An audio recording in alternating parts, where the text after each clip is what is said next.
In 2020, as the world ground to a halt, something strange happened. While headlines were filled with economic doom and global uncertainty, the world's most expensive brands weren't just surviving, they were preparing for an unprecedented boom. Fast forward, and LVMH Kering and Hermes are reporting record-breaking profits. Why are the world's richest people spending more than ever in the wake of a global crisis? Welcome to the Economy Unpacked daily YouTube channel. From Wall Street to your street, we share the world of money in a clear way.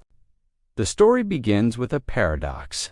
As millions faced hardship, the luxury market was not just resilient, it became supercharged. We saw headlines of economic slowdowns side by side with reports of multi-million-dollar watch auctions and year-long waiting lists for designer handbags. This wasn't a minor uptick. It was a fundamental shift in spending habits at the very top of the economic ladder. The contrast between widespread struggle and concentrated prosperity set the stage for a luxury gold rush, turning a global crisis into a golden opportunity for the few.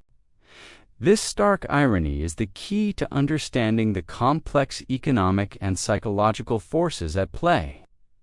To understand why the wealthy started spending with such fervor, we have to look at how their fortunes swelled in the first place. When the pandemic hit, central banks around the world, like the U.S. Federal Reserve, injected trillions of dollars into the financial system to prevent a total collapse. This flood of liquidity, coupled with near-zero interest rates, had a dramatic effect. It supercharged asset prices. Stocks, real estate, cryptocurrencies, and private equity didn't just recover, they rocketed to all-time highs. For the wealthiest individuals, whose net worth is primarily tied to these assets rather than salaries, this was an economic explosion.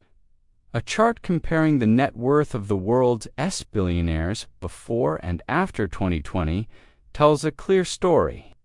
While the global economy stumbled, their collective wealth soared. This wasn't just a rebound, it was a historic concentration of wealth, creating a vast pool of capital looking for a place to go. Luxury goods became one of the most visible outlets for this newfound liquidity. But this boom wasn't just about having more money, it was about the psychology of how to spend it.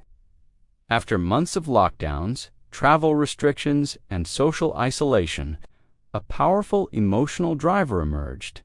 Revenge spending, the ultra-rich like everyone else, felt the constraints of the pandemic, and when the world began to reopen, they unleashed their pent-up demand.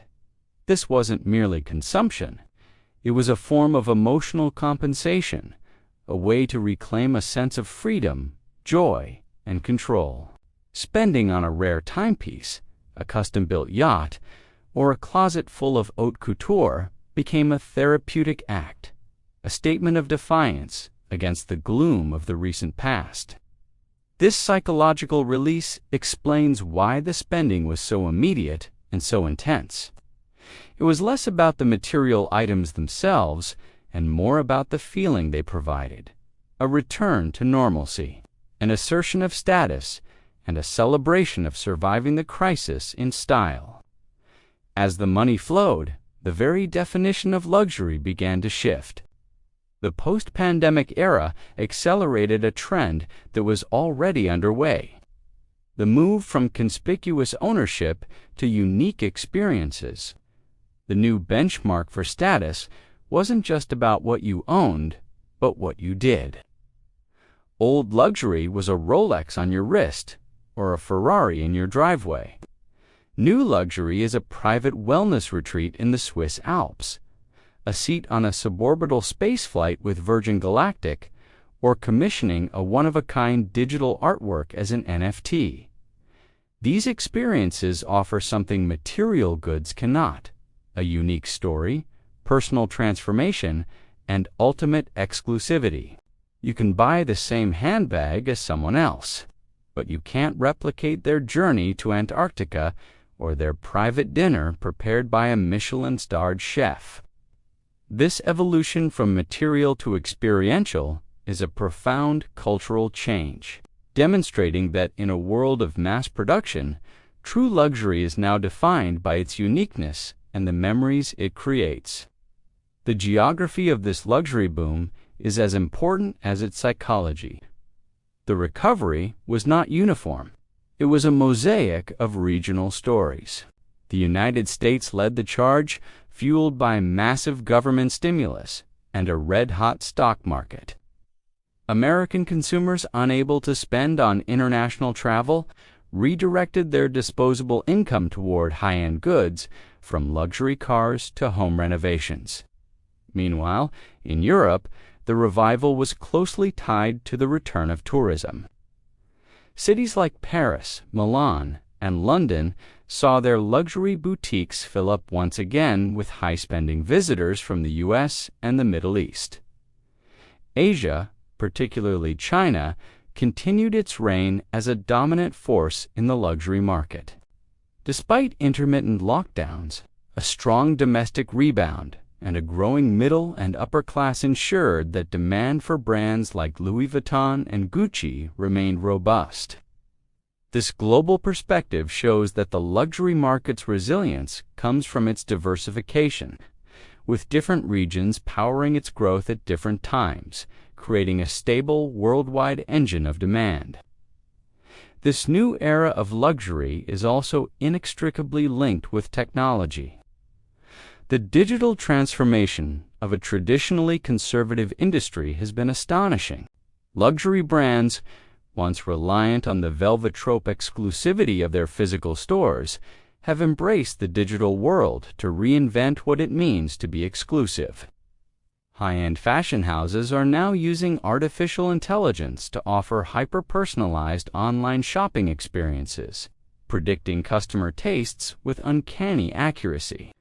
Virtual reality is allowing clients to tour a superyacht from their living room or attend a front-row fashion show in the metaverse.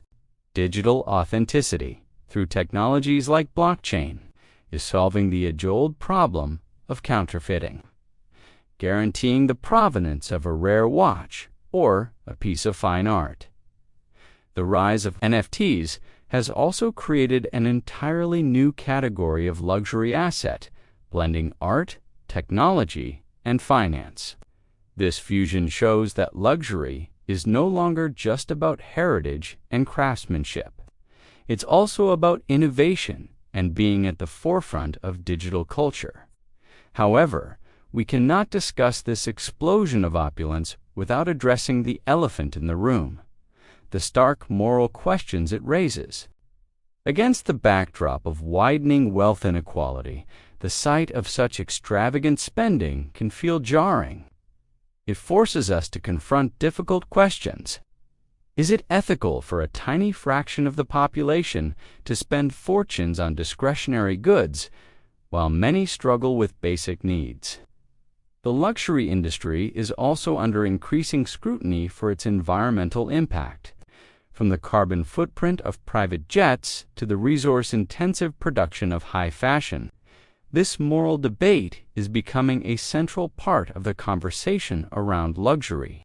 It's a tension that brands themselves are grappling with as they try to balance the allure of exclusivity.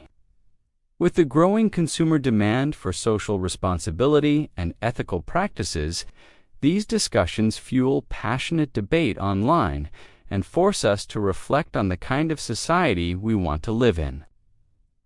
Looking ahead, the future of luxury will be defined by a new set of values. The most forward-thinking brands understand that long-term survival depends on more than just quality and exclusivity. Sustainability is no longer a buzzword. It's a business imperative. Consumers, especially younger generations, are demanding transparency in supply chains, ethically sourced materials, and a commitment to circularity.